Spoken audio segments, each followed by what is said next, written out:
सोचना मेरे दोस्तों, तो नाचने गाने से पहले सबको प्रणाम करता हूँ। काहे दीदी काहे? एक बहुत बड़े काम लेके आया हूँ बहनी तुम्हार तीन। आई का काम ले कहा दीदी? अगर तीनों बहनी मोर बात के कोनो पालन कर लू ना, हाँ तब मैं तुम्हारा बताऊँ यहाँ। आई का पर पालन नहीं कर पो दीदी?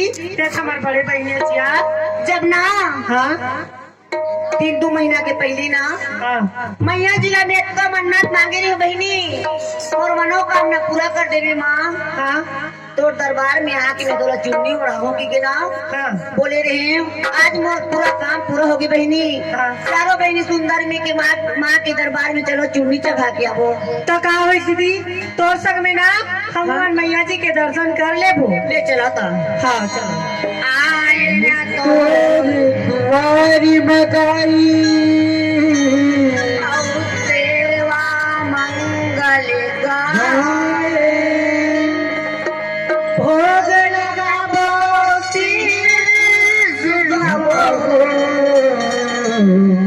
चुनरी तो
जी हाँ जी, सुनते हो? बताओ जी।